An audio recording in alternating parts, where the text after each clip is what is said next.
justiça. Amém? Foi isso que Jesus disse a João, né? Quando ele vem para ser batizado no Jordão. E João diz assim: é o Senhor que tem que me batizar. E ele vai dizer: convém que agora se cumpra toda a justiça. Mas não é exatamente esse o texto que nós vamos ler, não. Abra em Mateus, capítulo 21. Hein? Mateus 21. Nós vamos ver. Depois eu vou citar alguns textos aqui, mas para ser mais rápido a gente vai projetar no telão mesmo a nossa leitura em Mateus 21, dos versículos 1 até o 11, tá? O contexto aqui é onde se aproxima a Páscoa, e nós temos a última Páscoa que Jesus vai vivenciar aqui com seus apóstolos. Diz assim o texto, olha: enquanto se aproximaram de Jerusalém, chegaram a Betfagé, ao Monte das Oliveiras. Fala comigo, chegaram ao Monte das Oliveiras.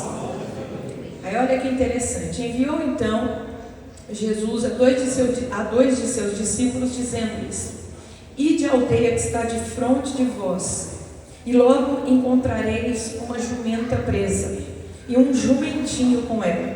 Desprendei-a e trazei-nos. E se alguém vos disser alguma coisa, direis que o Senhor os há de necessitar, e logo os enviará.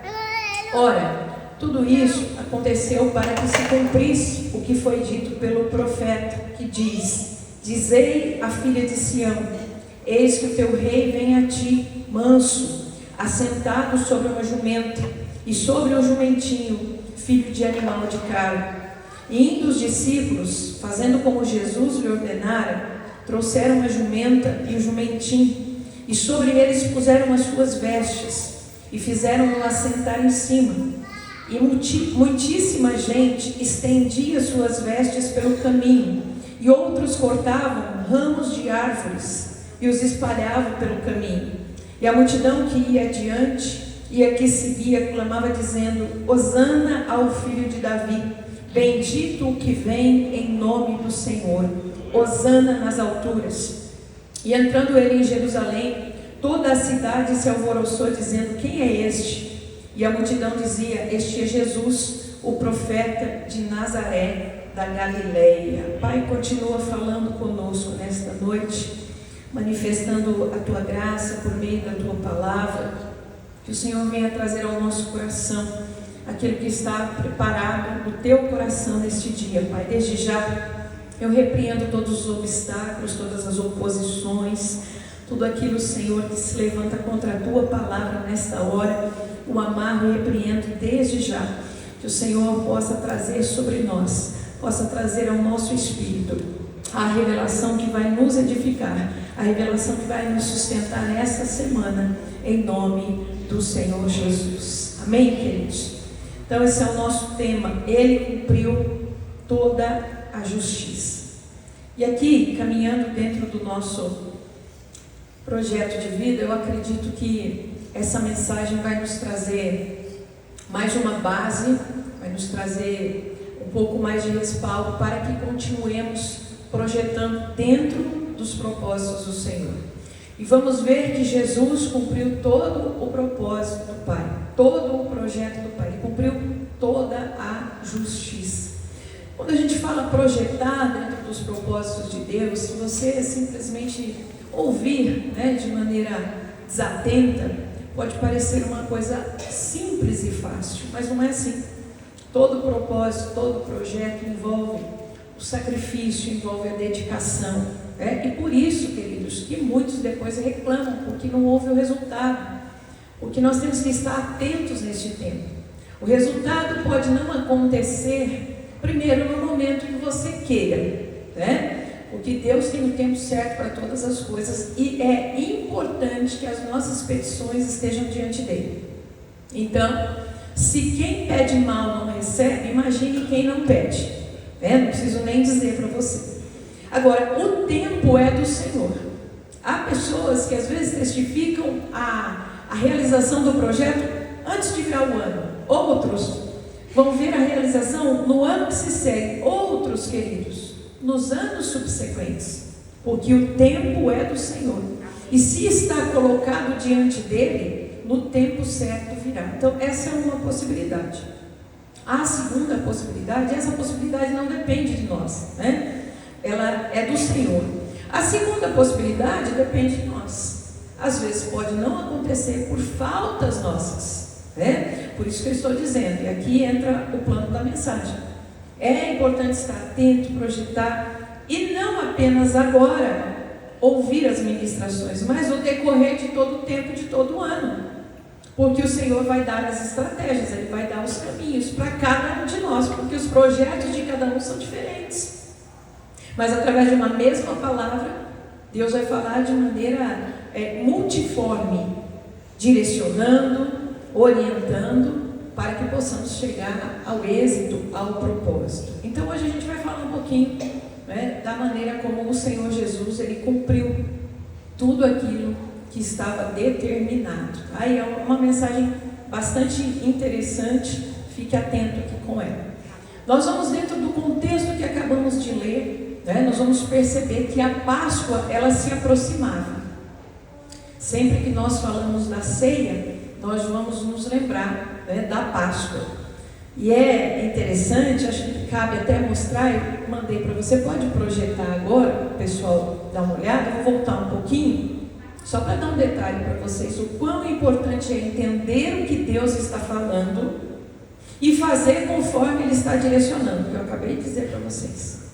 Lá em Êxodo 12, a gente fala da Páscoa, a ceia remete à Páscoa, a gente volta em Êxodo 12, né? Você vai ver que lá o Senhor desenhou, delineou. Está bem clarinho, deixa eu ver se apagando aqui melhora para vocês. O Senhor delineou como é que o sangue do Cordeiro deveria ser passado nos umbrais das portas. Pessoal do fundo, apaga só um pouquinho, 2 minutinhos, a gente já volta, só para ficar. Agora ficou mais nítido, gente? E olha que interessante a determinação do Senhor para os hebreus. Olha como é que o sangue do Cordeiro deveria ser passado nos umbrais. Aqui embaixo está em vermelho o que você vê destacado em preto lá em cima, certo? Então você vê que o sangue estava cobrindo o quê? Toda a casa. Agora, olha que interessante, você sabe, essa figura aqui no hebraico, que letra é essa? É a letra rei, que dentre alguns significados, significa o fôlego de vida, o sopro de vida de Deus. Numa outra mensagem, eu já falei, não vou falar aqui hoje, dentro da mensagem sobre isso, mas já falei no treinamento, quem está vindo de terça está atento comigo. Nós vimos lá que a letra do nome de Abraão, a letra que Deus inseriu no nome de Abraão para ficar Abraão, foi exatamente essa letra aqui, ó. A letra rei, que é a letra que está no tetragrama, tá? A letra do nome impronunciável do Senhor, que em geral se pronuncia, não o nome impronunciável, mas quando se olha para o tetragrama, se pronuncia, dentre outras nominações, se você pronuncia o Yud, Re, Vav, Rei. Então, a letra rei é a letra do nome de Deus. E essa letra significa sopro de Deus, fôlego de vida de Deus. Olha que coisa linda e como Deus faz tudo com detalhe e perfeição.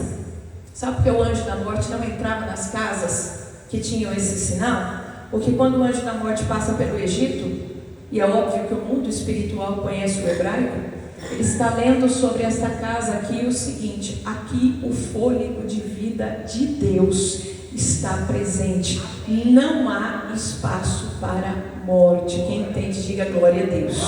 Amém? Pode tirar, pode acender. Então, quando nos remete, quando a Santa Ceia remete-nos à Páscoa, e nós nos lembramos do Êxodo, ou exatamente do Êxodo, da saída, da libertação, nós nos lembramos da proteção, da cobertura de Deus. Mas para que esse projeto acontecesse com perfeição, deixa eu dizer para vocês uma coisa: sai do Egito com os hebreus 70 nações, todas as casas que ouviram e obedeceram. A gente tem o hábito de dizer a casa dos hebreus, né? Não, teve o vulgo, teve povos de outras nações que ouviram, obedeceram e fizeram, seus primogênitos foram poupados. E teve hebreu que ouviu, não fez, não obedeceu, seu primogênito não foi poupado.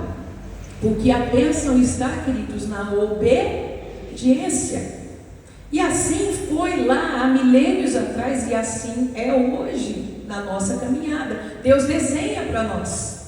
Por isso, quando a gente olha para o contexto aqui, Jesus é cirúrgico nas ordens que ele dá. Ou seja, ele sabia os detalhes necessários para que toda a justiça se cumprisse, para que aquilo que o Pai havia projetado pudesse se realizar com perfeição. Então, note uma coisa, nós lemos no texto de Mateus 21, do 1 ao 11, uma passagem aqui repleta de revelações que vem lá do passado, né? Nós vamos ver revelações que eram pertinentes ao passado, revelações para o presente e coisas para o futuro também. Vamos olhar para o contexto do momento e vamos fazer algumas perguntas. Olha só, quando Jesus ele envia os apóstolos, os discípulos, né, que é citado como os discípulos, ele estava onde? Você leu comigo, no monte? Isso, está certo, pode falar com força, no monte? Isso. Por que será? Ele vem seguindo, e quando chega exatamente no Monte das Oliveiras, por que será que é do Monte das Oliveiras que ele envia os seus discípulos? Mas isso faz diferença, pastora, toda? A gente precisa aprender a ler a Bíblia assim, gente. Vai passando os tá bom, tá bom. Não podia ser de outro lugar. Você vai ver comigo. Por que será que ele está pedindo para buscar a jumenta, o jumentinho? Por que será? Porque Jesus entra na cidade, se a gente olhar para esse contexto e aprofundar um pouquinho, a cidade tinha 12 portões. Ele entra pelo portão dourado, pelo portão oriental, que é chamado Porta Dourada. Não podia ser por outra? Não, tinha que ser por ali. Por que será que Jesus entra no templo 4 dias antes da Páscoa? Por que será que tinha uma multidão esperando com ramos nas mãos? Olha quantas perguntas, irmãos. Em cada uma dessas perguntas, uma revelação e a observação da perfeição do sacrifício que foi realizado. A resposta para todas essas questões nos mostra exatamente a perfeição na execução do plano de salvação delineado pelo Altíssimo. Então, vamos olhar para cá para responder tudo isso. Vamos pensar no ciclo do início pascal. O que acontecia no ciclo do início pascal? 4 dias, fala comigo, 4 dias.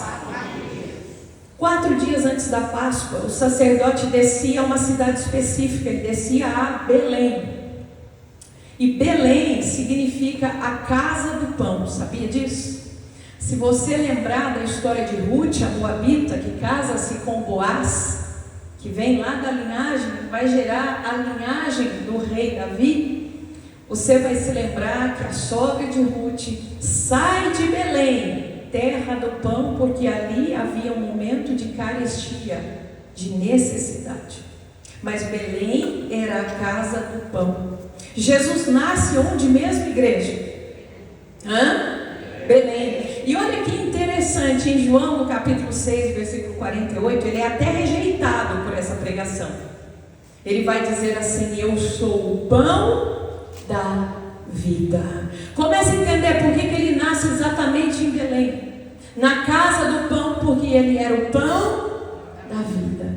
E olha, irmãos, nós temos da parte de Deus graça e misericórdia. Ele tem nos dado mensagens profundas ao longo da nossa vida. Aprenda a amar a palavra de Deus e se aprofundar. Porque quando Jesus faz esse discurso, deixa eu abrir um parênteses aqui, quando Jesus faz esse discurso em João 6, depois você pode ler na sua casa, são mais de 50 versículos, um discurso muito longo e muito profundo. Sabe o que as pessoas fazem quando ele está terminando ali, ou quando ele começa a falar essas coisas? Esse discurso é muito duro, nós não podemos ouvir. A gente não entende esse negócio de comer a carne, beber o sangue. O que ele está falando? Se levantam e vão embora. Sabe quantos ficam ouvindo Jesus? Sabe? Isso, ó, tem gente que estuda a Bíblia. 12. Sabe o que Jesus fala para os 12? Vocês não vão embora também, não? Então, perceba que quanto mais você se aprofunda na palavra de Deus, mais no Espírito você precisa estar, para não rejeitar. Senão o inimigo começa a gerar uma confusão e a pessoa começa a rejeitar por não entender. Então, voltando aqui, fechando o nosso parênteses, ele nasce em Belém. a terra do pão. Ele é o pão da vida. 4 dias antes da Páscoa, o sacerdote tinha que descer a Belém para selecionar, escolher um cordeiro que seria imolado na Páscoa. Esse é o início do ciclo pascal. Ali então nós já temos o cumprimento de uma profecia. Aqui no texto de Mateus 21 a gente viu Zacarias 9:9. Se você tiver aí, pode lançar aqui para nós. Zacarias 9:9 é um dos textos, e tem mais um, que fala sobre o nascimento dele. O rei vai nascer em Belém. Existia uma palavra profética. Alegra-te muito, as filhas de Sião, exulta a filha de Jerusalém, eis que vem a ti o teu rei. Ele é justo e traz salvação. Ele é humilde e vem montado sobre um jumento, sobre um jumentinho, filho de jumenta. Sobre o jumento. Miqueias 5:2. Aqui fala do nascimento em Belém. Então, aqui, Miqueias 5:2. Alegra-te, acho que é alegra-te também, Belém, é de Efratá, daqui a pouco, mas tu, Belém Efrata, posto que pequena para estar entre as milhares de Judá, de ti é que sairá aquele que há de reinar em Israel, e cujas saídas são desde os tempos antigos, desde os dias da eternidade. Então, palavras proféticas, que se referem a Belém, e daqui a pouco a gente vai ver também sobre a questão do jumento, que a gente já adiantou, Zacarias 9:9. E exatamente aqui, Jesus prepara tudo, porque 4 dias antes da Páscoa, ele entra no templo, ele entra na cidade de Jerusalém. Por que que Jesus também? Claro que naquela Páscoa o sacerdote ainda cumpriu aquele rito, ele vem com o cordeiro, ele foi a Belém, ele escolheu um animalzinho.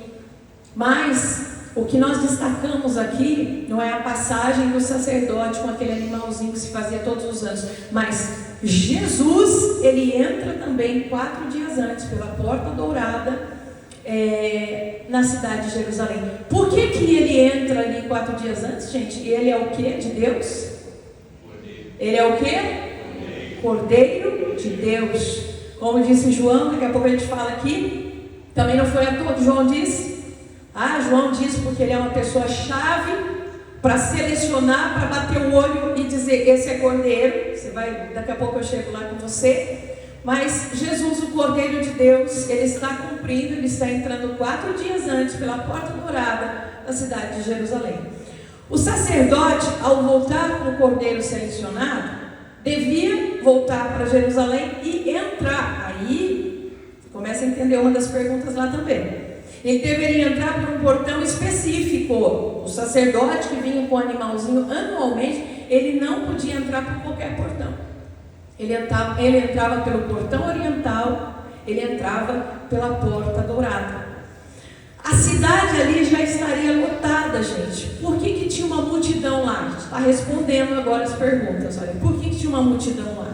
Porque todos conheciam a importância de um cordeiro sendo imolado, remetia à libertação lá do Egito. Então eles aguardavam que a ida do sacerdote a Belém fosse bem sucedida. E quando o sacerdote voltava com aquele animal nos braços, significava que havia um cordeiro escolhido, que o sacerdote olhou e entendeu que aquele animal não tinha mácula, porém ele ainda seria ali analisado por 4 dias, por isso ele entrava 4 dias antes com o animal.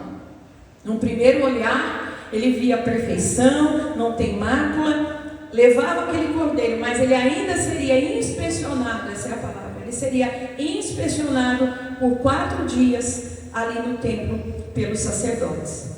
Mas fato é que quando o sacerdote saía para essa jornada, a multidão já esperava que no 4º dia ele voltaria, então tomavam os ramos nas mãos, aguardavam com alegria, e quando aquele sacerdote entrava, eles celebravam, lembrando da libertação, eles celebravam a chegada daquele cordeiro escolhido, que seria naquele ano imolado na Páscoa.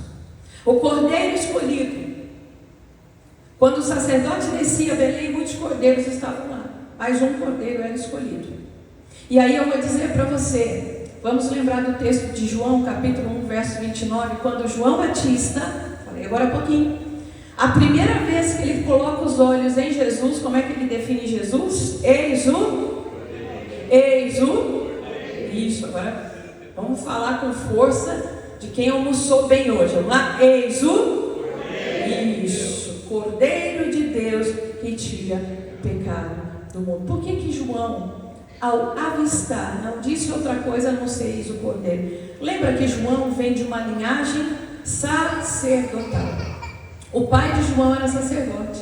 Quando ele recebe do Senhor a mensagem, que teria a dádiva ao filho João, ele estava ali cumprindo o turno na sua turma sacerdotal. Sacerdote, vamos dizer assim, a gente entende que eles já deveriam ter um feeling nos olhos. Eles escolhiam os cordeiros, eles entendiam de cordeiro.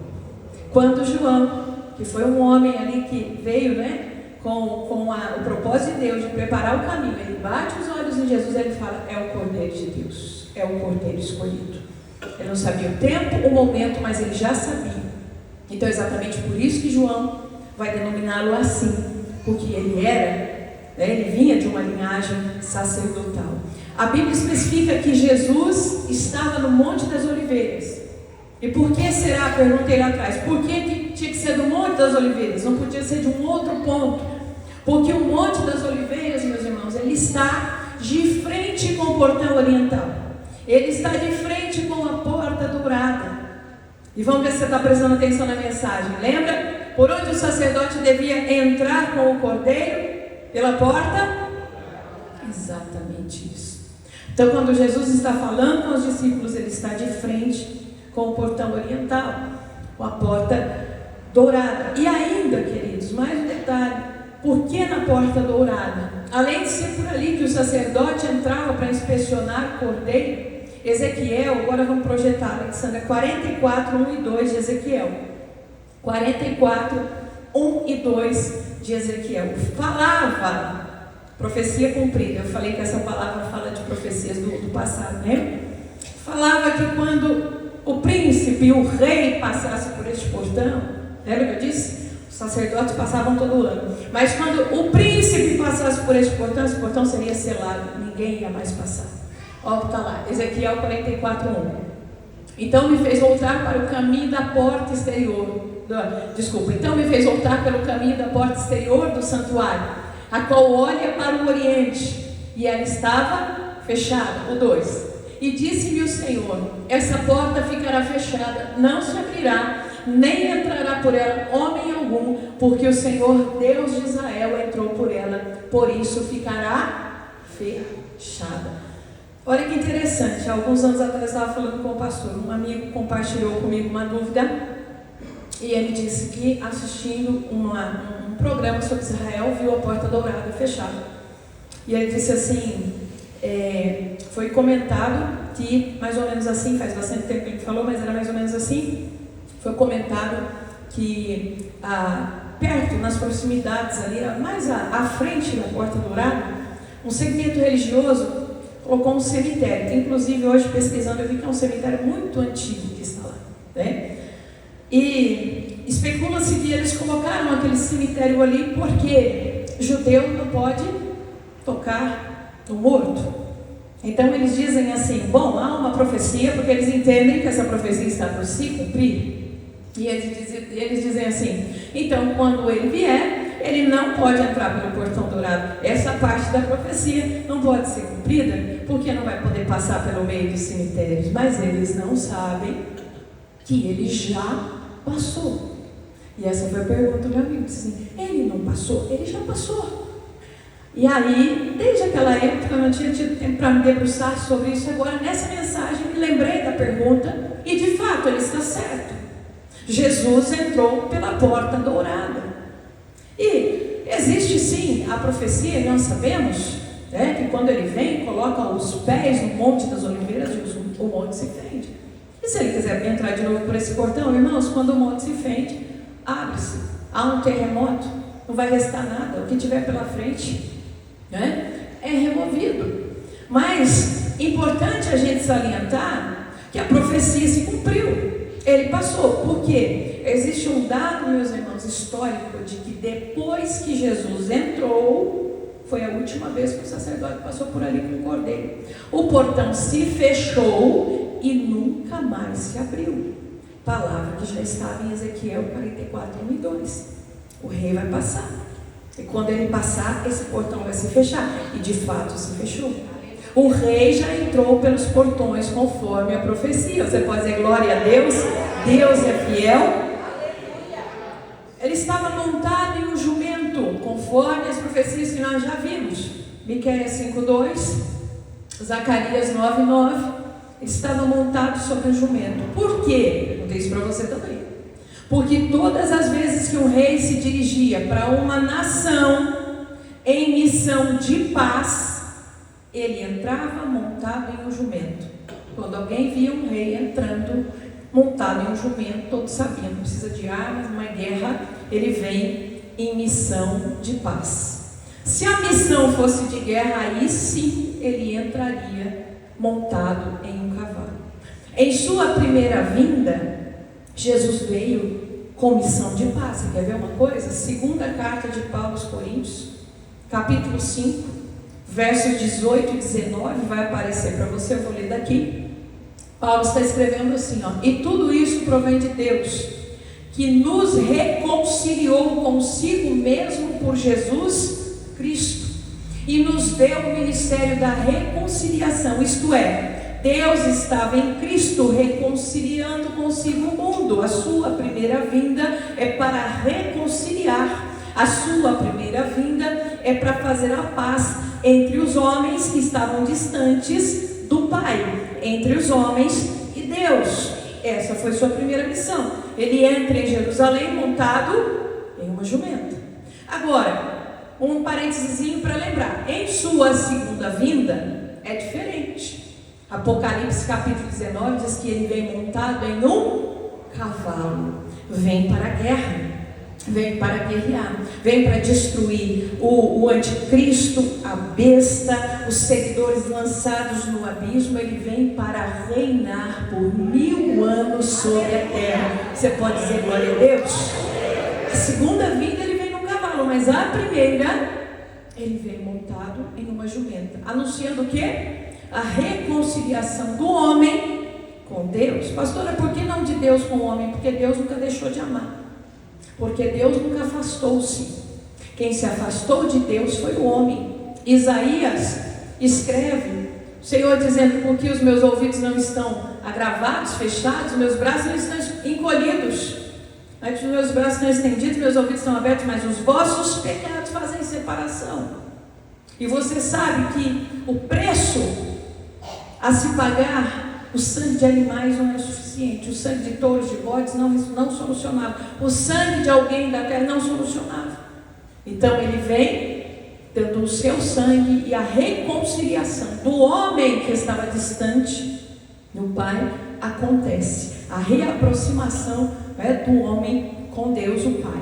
Naquele momento Jesus não travaria uma guerra por sua vida. Olha, ele entra em Jerusalém, e quando vão para prender, lembra que ele vê espadas, varapaus, e ali tinha uma diferença, eu não vou especificar, me lembrar agora.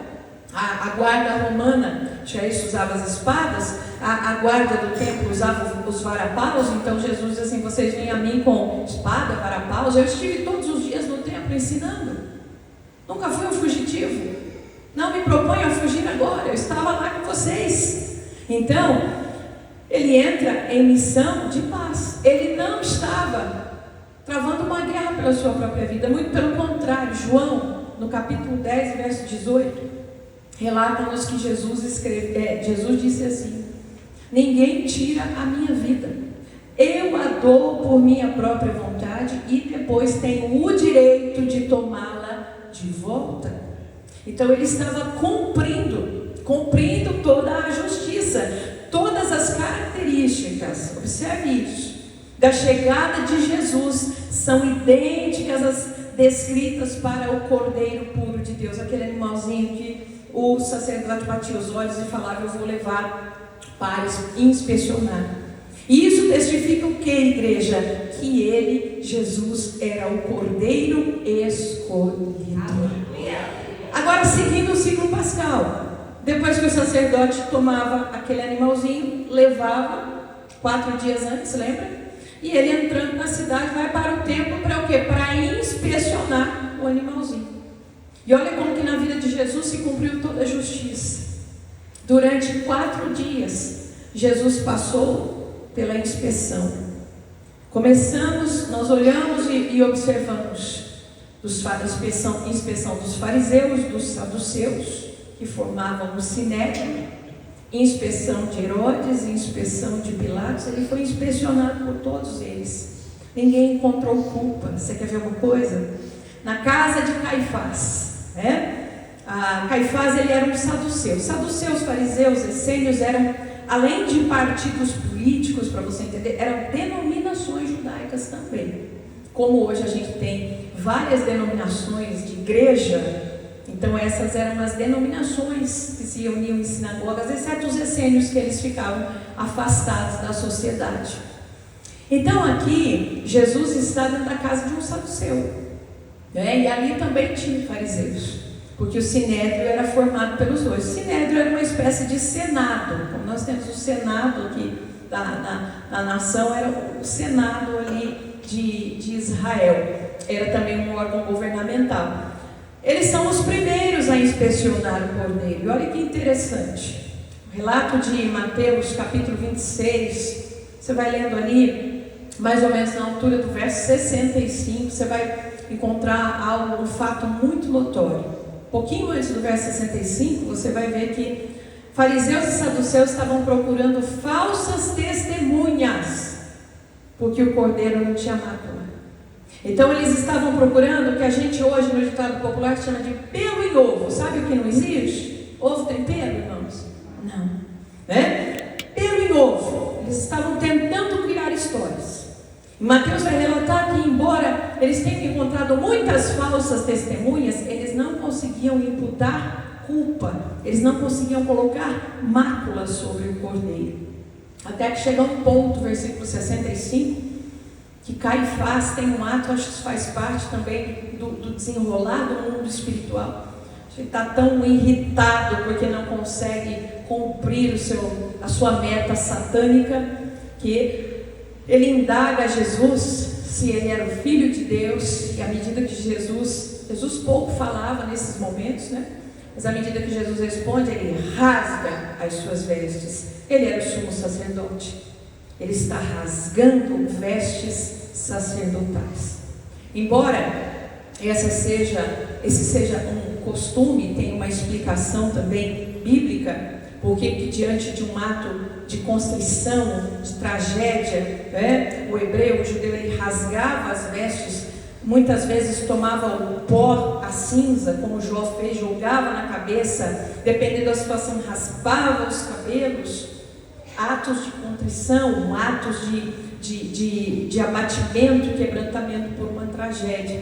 Mas aqui nós vemos que as vestes sacerdotais foram dadas com todo cuidado, com todo zelo, As suas medidas, as suas formas foram dadas para Moisés, e de lá para cá, essas vestes sempre muito cuidadas, sempre bem zeladas, porque elas representavam para o sacerdote o temor ao Senhor. Então, há uma linha que explica que se um sumo sacerdote rasgasse as suas vestes, ele estava rasgando também o sumo sacerdócio humano. Então, eu entendo que não é por alguma coincidência que nessa hora Caifás ele vai rasgar as vestes sacerdotais. Ele está rasgando seu próprio sacerdócio. Você pode até dizer, pastora, mas depois ele continuou, mas inócuo, porque no mundo espiritual já não existia mais. E quando ele rasga as vestes sacerdotais, rasga o sacerdócio humano, nós vamos lembrar lá na carta aos Hebreus, quantas vezes é mencionado que nós temos junto ao Pai um sacerdote. Ele vem da ordem de Melquisedeque, ele intercede por nós. Jesus toma o lugar e exerce este sacerdócio. Então, mesmo com falsas testemunhas, mesmo com tanta armação, eles não conseguem imputar mácula ao cordeiro. Então, Jesus sai daquela casa e daquela inspeção, e a conclusão é a seguinte: o cordeiro não tem mácula. Fala comigo, o cordeiro não tem mácula. Ainda passando por uma outra inspeção, aí a gente falaria do próprio Sinédrio, mas o Sinédrio já tinha os seus representantes lá, e eles tiveram que dar o mesmo atestado. Fala comigo, o cordeiro não tem mácula. Então agora ele vai para Herodes, e agora Herodes vai inspecioná-lo, mas Herodes também não encontra nele nenhum motivo de acusação, e Herodes tem que enviá-lo de volta dizendo: o cordeiro não tem mácula. E agora eu separei, porque a gente vai para o final da mensagem, eu separei a última inspeção é de Pilatos, né? Pilatos foi o último a inspecionar, e aqui também tem algo profético, algo acontecendo no mundo espiritual. Agora ele chega na última fase, na última inspeção. E assim, relembrando que no quarto dia, o sacerdote, quarto dia era o dia final da inspeção. A partir do momento que o sacerdote declarava que aquele cordeiro, aquele animalzinho, não tinha mácula, no final da sua inspeção, sabe qual era o ato que o sacerdote tinha que ter? Ele tinha que pegar a água, colocar na bacia, lavar as mãos e dizer: esse animalzinho é perfeito, pode ser imolado, ele não tem mácula, o cordeiro é sem defeito. E aí nós vamos ler, e não foi à toa também, Mateus capítulo 27 e o verso de número 23 e 24, quando Pilatos expressa, ele rasga dizendo: gente, não acho culpa alguma nesse homem. E aqui, nos dias que antecedem a Páscoa, é da nossa tradição libertar um prisioneiro. Temos o homicida Barrabás e temos Jesus. Quem é que vocês querem que liberte? Barrabás. Como pode? Eu não encontro culpa nele. O que eu faço com Jesus? Crucificai-o. Enquanto lá no templo, meus irmãos, o sacerdote estava atestando que aquele animalzinho tinha mácula, lavando as suas mãos, Pilatos estava aqui também nessa hora. Ele pede, talvez nem Pilatos soubesse o porquê, mas ele pede a bacia, eles trazem a água, e o último a inspecionar o Cordeiro de Deus lava as mãos e diz assim: eu não encontro nenhuma culpa neste justo. O Cordeiro foi inspecionado e declarado digno e justo, um Cordeiro sem mácula. Por essa razão, Pôncio Pilatos lava as suas mãos. Isso é profético. Olha como Deus é detalhista. Ele lava as suas mãos, e ali, para o mundo espiritual, estava declarado: o Cordeiro ele veio de Belém, ele foi inspecionado, ele passou pelos 4 dias e nenhuma culpa se encontrou nele. Conclusão: 4 dias antes da Páscoa, o Cordeiro de Deus, ele entra pela porta dourada. Ele cumpriu a justiça? Amém? Ele é aclamado como o Cordeiro de Deus que vem em nome do Senhor. Olha que interessante. Quando o povo vê Jesus entrando naquela jumenta, eles não questionam: mas já entrou o sacerdote com um animalzinho, por que Jesus está entrando na jumenta? Por que o rabino Jesus está entrando sobre a jumenta? Não, eles aclamam: bendito é o que vem em nome do Senhor. Baruch atah. E eles declaram Shema Adonai. Eles declaram isso por um tempo, balançando aqueles ramos e enxergando. Agora não só João, mas certamente, profeticamente, mesmo que aquele povo não soubesse, eles estavam celebrando, enxergando a entrada do Cordeiro de Deus em Jerusalém. Como rei em missão de paz, ele entra assentado em um jumento. Entra no templo 4 dias antes, e no 4º dia ele é declarado justo e digno, Cordeiro sem mácula. Por isso, meus irmãos, ele cumpriu toda a justiça. Não sei se você, lendo esse texto, alguma vez parou para observar e compreender toda essa profundidade, mas hoje nós estamos tendo aqui a oportunidade de compreender e de crescer no que tange ao amor do Pai por nossas vidas, a salvação, a entrega que Jesus faz de sua própria vida por todos nós. E entender, aproveitando e fazendo um link com o nosso projeto de vida, que Deus, Ele nos orienta dessa maneira, é com detalhes. Mas eu não posso fazer diferente ali. Não.